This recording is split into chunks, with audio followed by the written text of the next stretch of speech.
De todas las formas de discriminación que hay en el mundo, el racismo es quizá la más absurda. Los científicos nos lo han dicho hasta el cansancio. No existe ningún fundamento biológico ni genético en la idea de raza.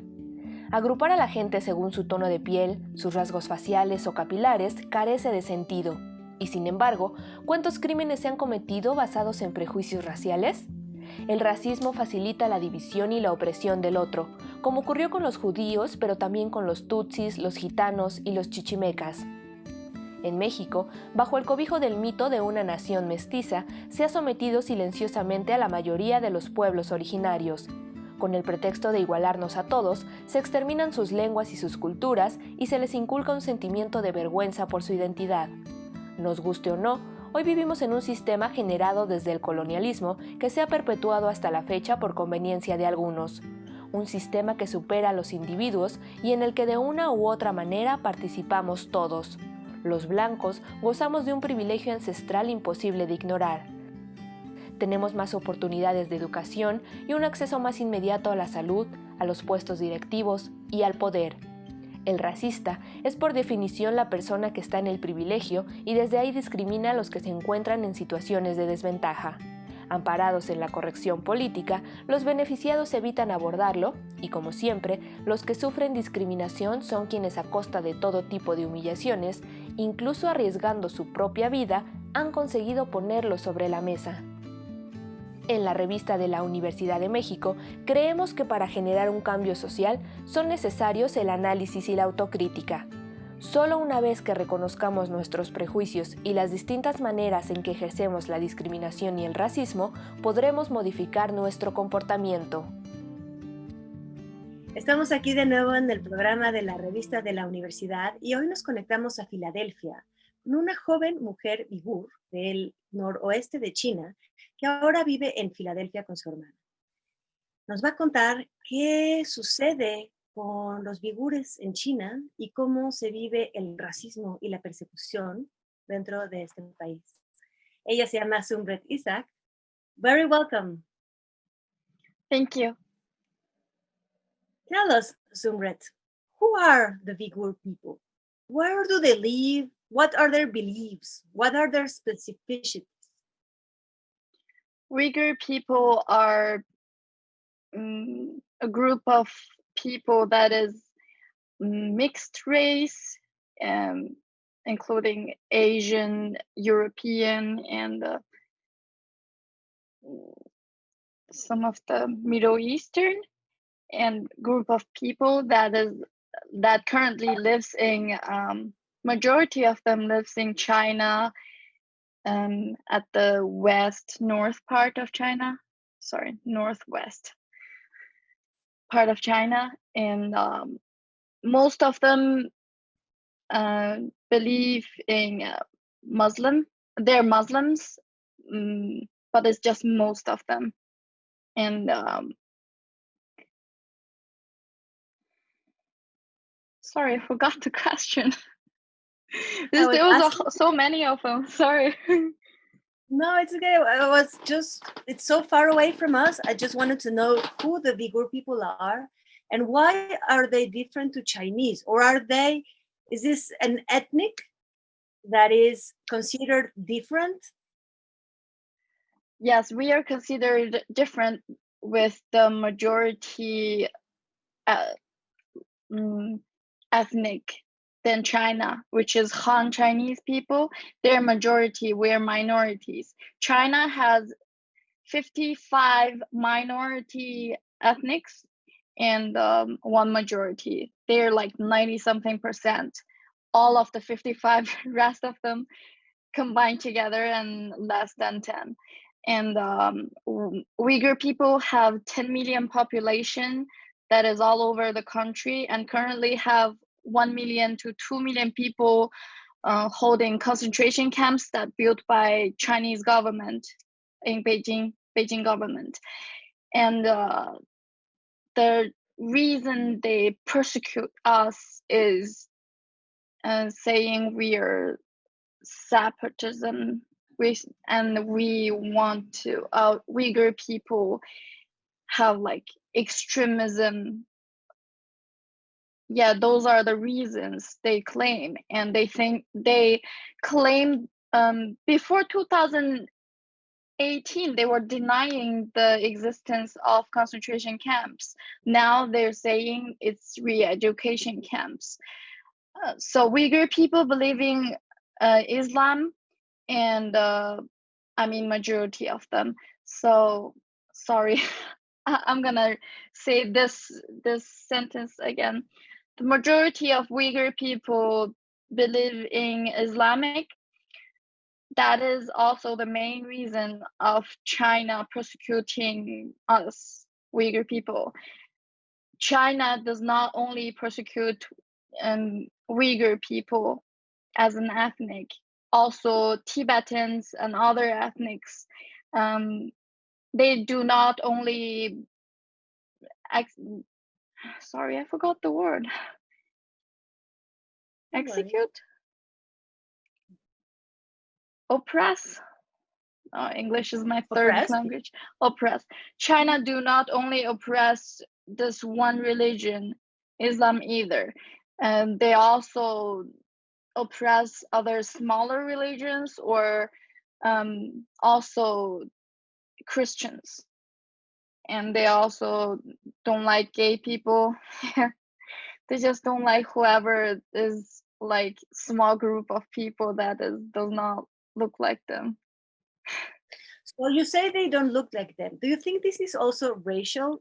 I mean, it is religious, but is it also a racist thing? I mean, if there's a big group of people, and there are Uyghur people inside this group, are they easily pointed out?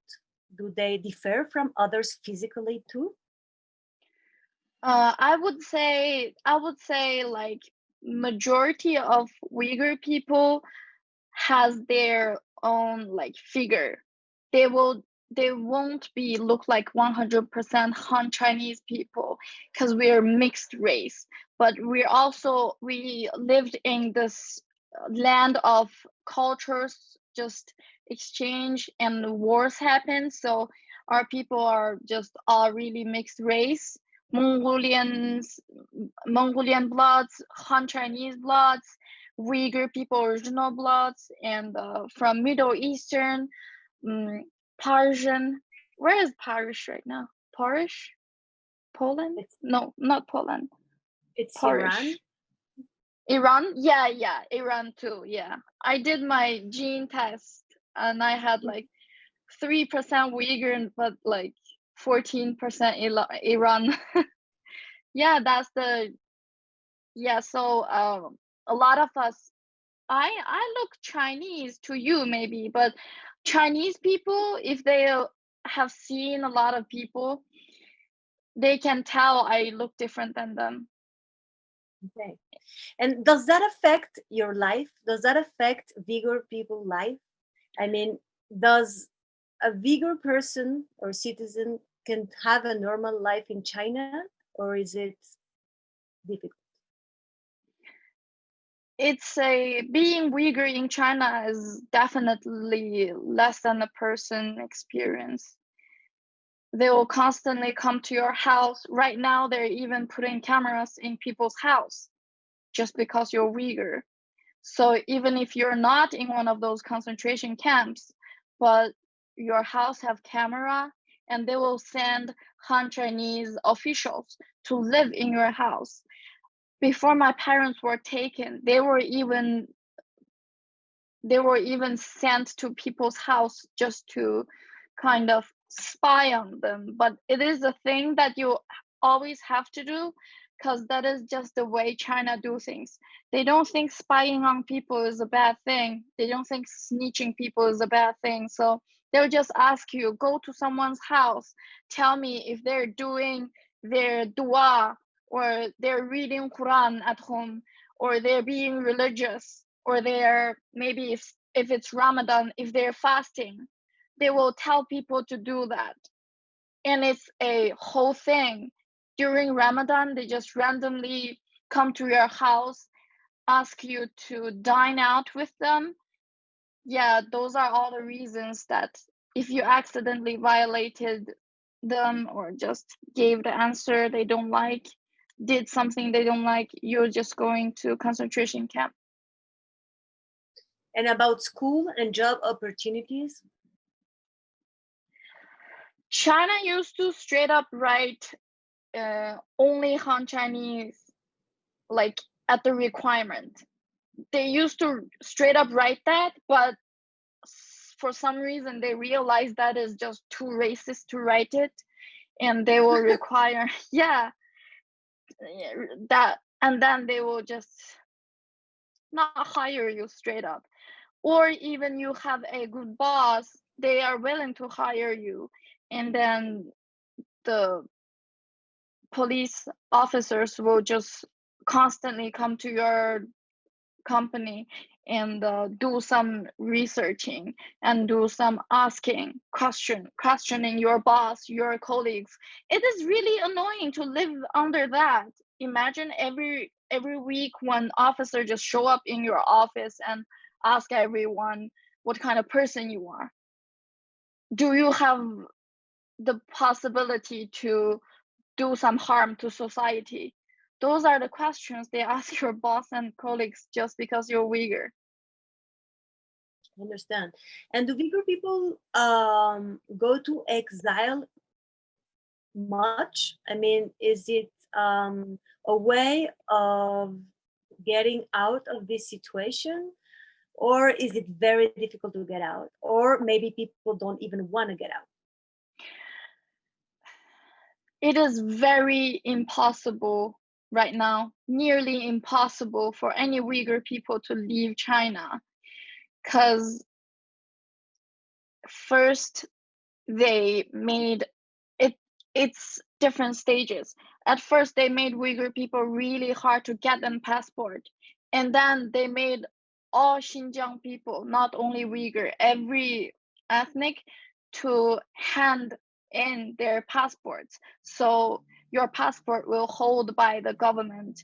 If you need it, you will have to write a application to say, I need my passport for something. Maybe I will need to travel. And then they will give it back to you. But if you're Han Chinese, they will give it back to you. Guess what happens to Uyghur people's passport? No one never seen them again. And as you got out of Xinjiang, which is this region where you live, are you in touch with Uyghur people that are still inside China? And how is this contact? Is it a real contact, or is it more or less a fake contact? You cannot get really in touch with people there. I mean, you cannot really talk, you cannot really know what's happening. Currently, the only couple people that I still have in touch with, the Uyghur people still living in China, is my parents and a couple of my friends who do not live inside of Xinjiang. And that is because everyone's phone is monitored. If you maybe we use this Chinese messaging app called WeChat, which is recently banned by America, and we can use that. But the thing is, that is monitored, and you cannot talk about anything there. So mainly the only thing I can ask them is, are you sleeping okay? Are you eating okay? That's about it. To this day, sorry. No, sorry. We're gonna go we're gonna have a break. And we're gonna come back and talk about what kind of organization can be done and how you see the future. Like, if it's gonna get worse, what can like Uyghur people try to do, or what can the rest of the world do? So we'll be back. Nos vamos a una pausa y volvemos con Zumret Isaa, una mujer uigur de China que huyó a Estados Unidos.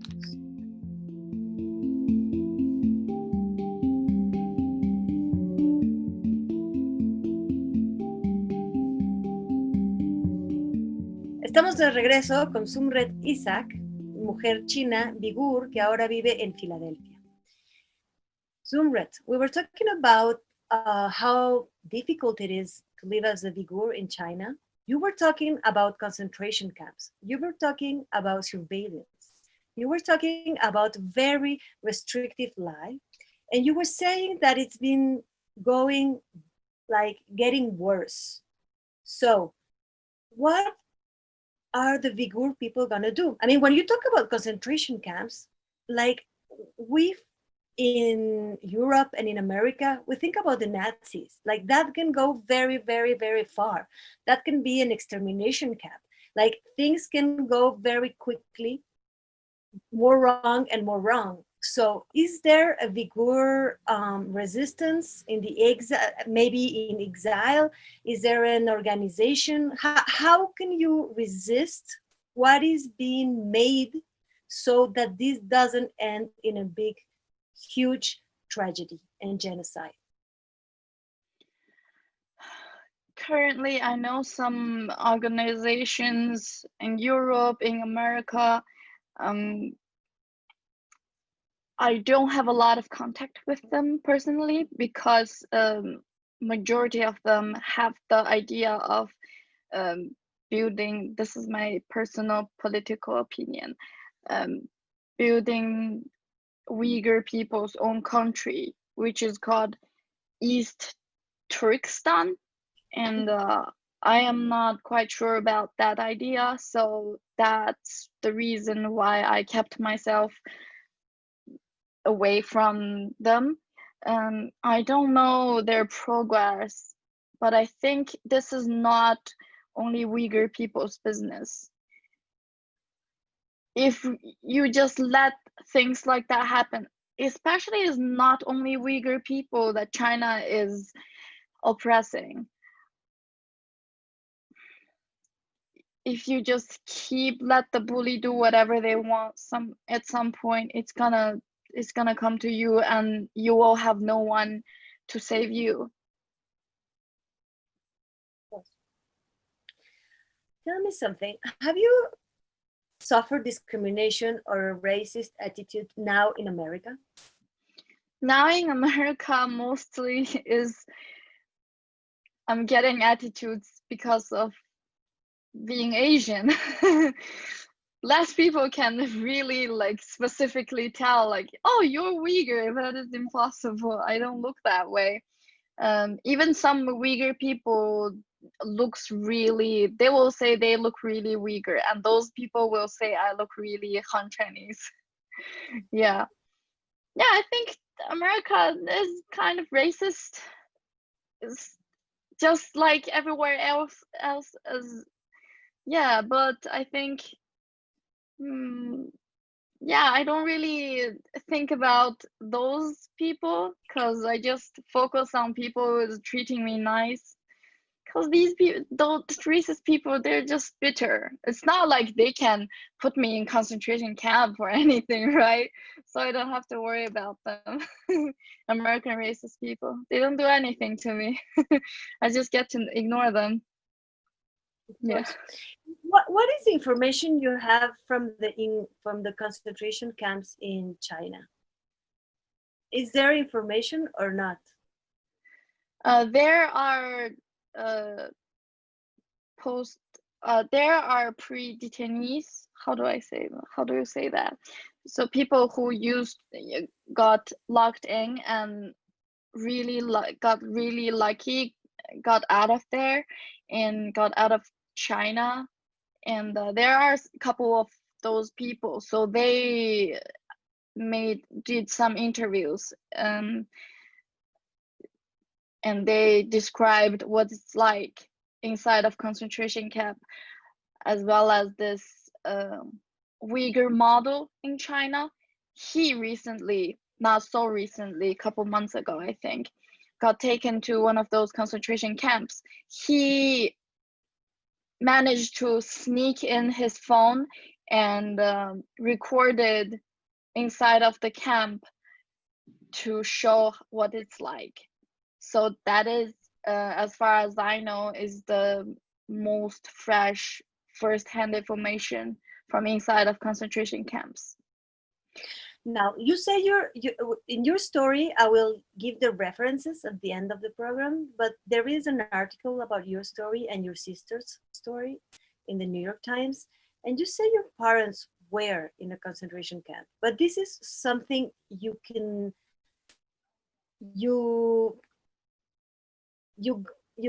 arrive to that conclusion, but you cannot really know, even if it's your parents, correct?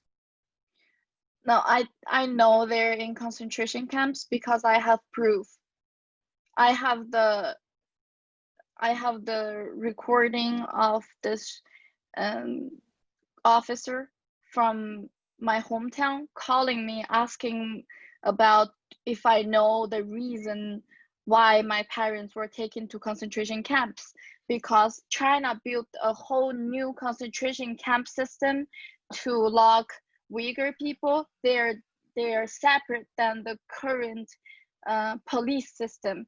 So the police system has to know about my parents' reason of missing. So they called me and ended up, and I just recorded that. That was right before I escaped China. Okay, is it possible to know how you could escape? Yeah, sure. I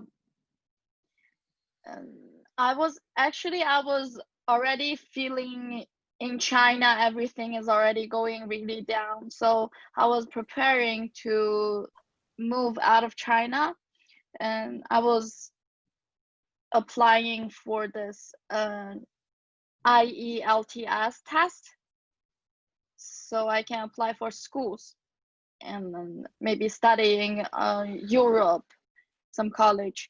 And just at that point, my parents disappeared. But for my college application, my mom helped me to get a new passport because the Chinese government took my old passport.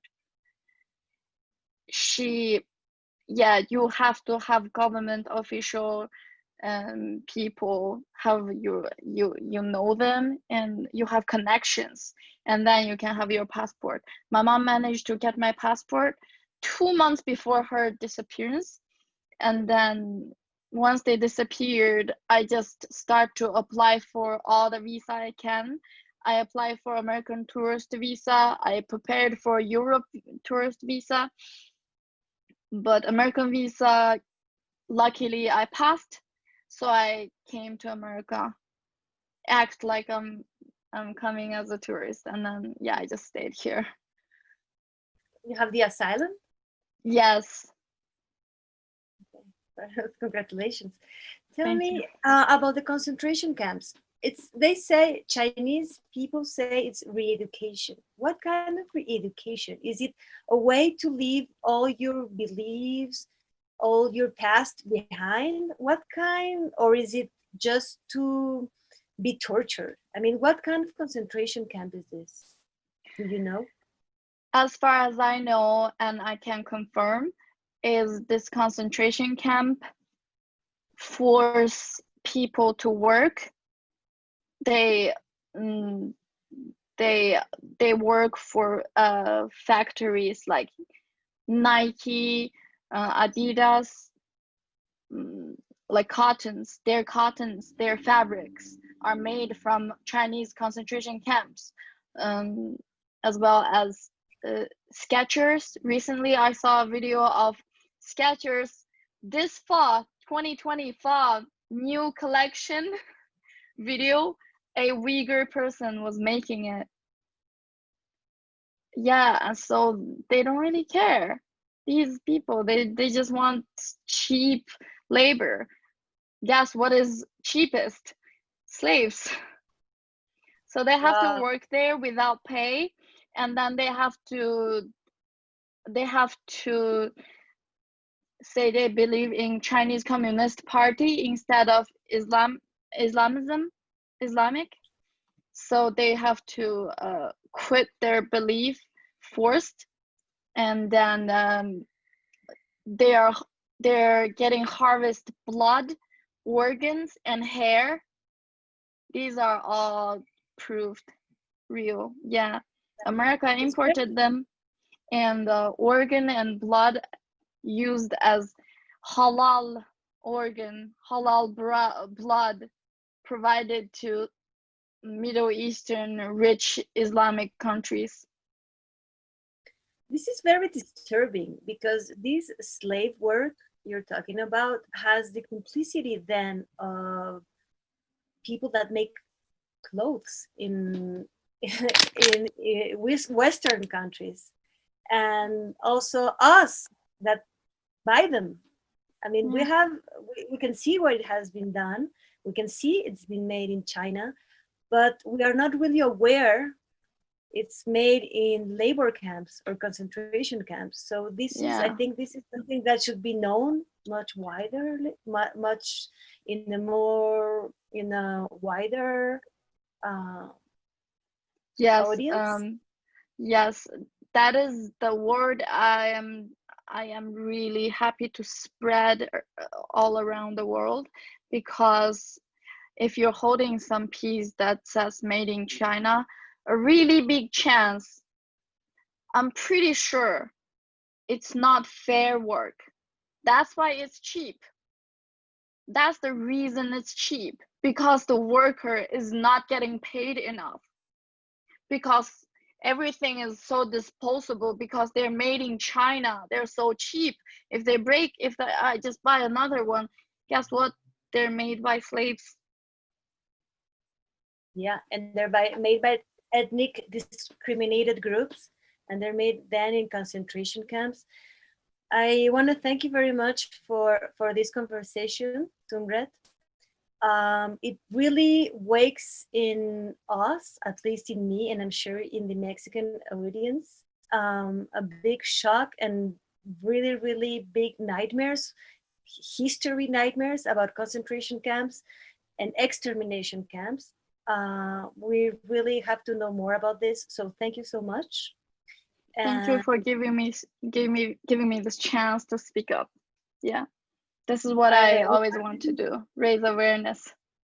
I wish you luck in your new life in the States. I wish your parents are gonna be okay there in China, no more in danger. And well, the program is finished. Les agradezco muchísimo a todos habernos acompañado.